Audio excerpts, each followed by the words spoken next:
Kirby Smart's racked up some incredibly impressive seasons here lately as the head coach. But when you take into account every aspect of 2023 so far and what he's had to deal with, in my opinion, this is without a doubt the most elite coaching job of his career. And you may ask why. Well, for starters, this team has lost more integral pieces the past two seasons than just about anyone. That includes a total of 25 players drafted in the last two drafts, and he just lost his two-time defending national championship quarterback in Stetson Bennett. Now, the post-Stetson era is off to a record-breaking start with Carson Beck, his replacement, and the offense has navigated around key injuries, and they're not just winning, they are dominating. They're number 6 in total points and yards per game offensively. They're tops in the country on third down and fourth down conversion rate as well. Now, this defense on the other side may not have the star power as the 2 years before them and their predecessors, but they are 7th and 8th in points and yards given up per game. Now, I don't care if you played the Little Giants or Mary Margaret and the Sisters of the Poor every game. That's pretty impressive. Now, people will whine about their schedule, and I get it to a certain extent, but they have now beaten a strong Missouri team, an Ole Miss team that's top 15 in the country, and it's not always just about who you beat, but how you beat them. But the job isn't finished yet, not even close. But lastly, Kirby has fought complacency like a damn champion. Now, he's had a few gifts of doubt that's been given to this year's team that he didn't have to manufacture adversity, but it's always harder to stay at the top and be malleable than it is to actually get to the top, especially with the amount of turnover that they've had lately. Now, plainly said, this Georgia Bulldogs program is a monster. It is a full-fledged problem for any grown man that lines up across from them at any position. When you turn on the tape, they still swarm to the ball as fast as ever. They look as hungry as ever. They still finish through the whistle every single play. And the key is that they've fallen in love with not only the result, because winning is contagious, but the blueprint and the design of how to get to that result. And that is what Kirby does best. I'm going to bring in my co-host, former Michigan quarterback David Cohn, my brother, former Western State, Colorado wide receiver Blaine Crane. Guys, looking at this Tennessee game, right now, Georgia's a 10.5-point favorite on the road. The over-under is 59.5. The juice right now is on the under at minus 112. And we're obviously going to talk about best bets, and I'm sure this line's going to move. But it seems like every test that gets thrown to this Georgia team, whether it be on the road, whether it be home, they not only pass, they pretty much pass with flying colors. And I think it's a multitude of things. But David, when you look at this team so far, Mike Bobo coming in as the OC, obviously. Glenn Schumann as the defensive coordinator won't be there much longer. We know Kirby has a big hand in the defense. Compared to the past 2 years, where we're at right now, is this the best coaching job that Kirby Smart has done overall?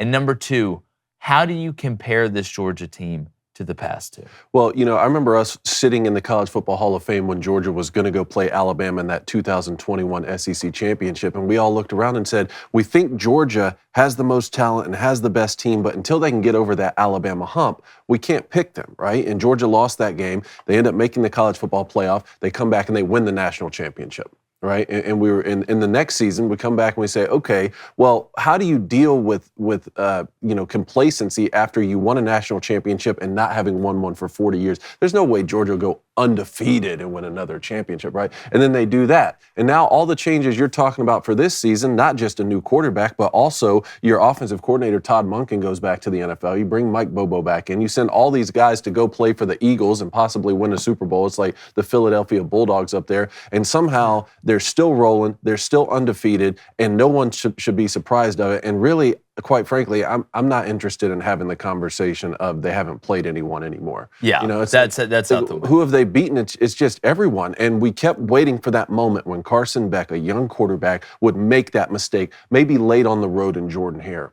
right, and lose a rivalry game like that. That place gets weird. He didn't do it. Instead, he's leading game-winning drives with Brock Bowers. Or maybe when Brock Bowers goes out and he gets injured, maybe that's when Carson Beck would struggle and turn the football over. He didn't do it. He's got Ladd McConkey getting healthy, who's one of the best route runners in the country. They're starting to run the ball better. The defense is always been, really solid. Now, one thing moving forward, and the line for the SEC championship game has opened now too, guys. Not to look too far ahead, but it's -3 Georgia before they face Alabama, which I think is about right. One thing, the ranked wins they have over Ole Miss, over Missouri, over Kentucky, all those games have been at home. So now they're going to go on the road to Knoxville. You and I were talking about this, Jake. I think Georgia is easily 10 points better of a football team than Tennessee is, but you're going into Knoxville, a place that can get wild on the road. We saw the way that Joe Milton was able to play in the first half of that Alabama game. That's my question is, if Tennessee could get off to a hot start, could they sort of not have the second half fall off that they had against Alabama? We love the matchups this weekend, even though it may not be, quote unquote, the best weekend of college football, even though I don't think that term really exists. But you guys know we love our sponsors too, especially a sponsor that can help you become the greatest of all time, a.k.a. the GOAT. Masterclass is an online platform that offers classes taught by well-known experts and celebrities in various fields. They cover a wide range of topics: cooking, music, writing, filmmaking, business, and photography. Personal favorite? Their 8-class series on how to make the greatest food ever, with classes on how to make pizza, ice cream, coffee, grilled cheese the special way, and more. Let me tell you, your mouth will water while you watch these videos. My wife is an incredible cook. We love watching these as well to really just diversify your portfolio, to get even deeper in your bag. Now, these instructors, they're industry leaders, they're renowned figures. You're going to know these people, all right? You're going to be able to trust them because you know they are masters in their craft. They typically consist of video lessons, workbooks, and assignments. It's really a unique opportunity. It's pretty cool, David. It's something I think Darby Lou would like a lot too. I love these things. The writing ones too. Script, I've watched. I haven't checked out the writing. Well, as someone who's was a filmmaker and written a bunch of scripts, I used to love the writing ones. And also Ron Howard, I think, has a great directing one too. That would be definitely be a guy that I would look at when it comes down to directing. I tell you, it's something great to show if you have a teenager, young adult, somebody wants to get into it, somebody that's looking to kind of get in this field. It's fantastic, and it's a great holiday gift. And this holiday season, you can give one annual membership and get one free at masterclass.com/crane. That's masterclass.com/crane, which is CRAIN. That's not spelled like the bird, even though we're super fly. Maybe my worst joke. But that's 2 memberships for the price of one at masterclass.com/crane. Again, that's masterclass.com/crane. Offer terms apply. Go check that out. Helps out the show, helps out you, helps out everybody involved. Now, I want to get to the nuts and bolts of this Tennessee game. I want you to hit that subscribe button, hit that like button as well. We got a full show. We got live calls we're going to be answering.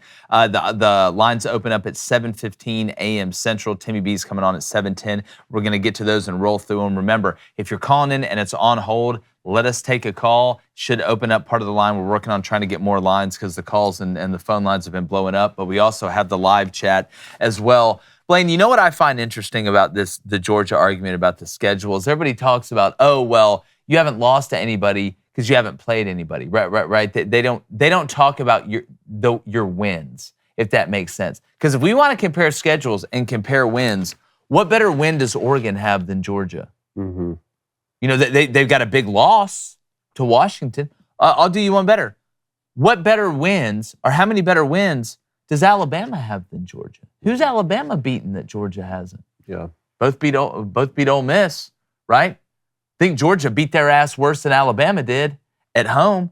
They're both about to play Tennessee, right? I know Bama beat LSU, but LSU has 3 losses.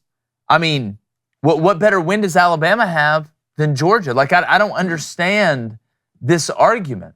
No, it's not an argument. Like, I'm not going to sit here and argue about schedules. Just look at Georgia. Yeah, just watch them. It doesn't matter. Doesn't matter. You got to remember, they're supposed to play Oklahoma this year as well, and that game got taken out. So that doesn't matter. You can put anybody you want against Georgia, and the other week they're going to show up and be the Georgia football team. And you say this is Kirby's one of greatest coaching jobs. I would somewhat agree with you because, I mean, realistically, if you look right now, I mean, they'll have maybe 4 guys going projected to go in the first round. I mean, Brock Bowers, a Bullard, Amarius Mims, Kamari Lassiter, Ladd McConkey, we'll see. But they're going to have plenty of people drafted. But right now, I mean, this Georgia football team is, my opinion, the best in the nation, and I think we can all sit down and agree with that. I think 10.5 versus Tennessee is a joke.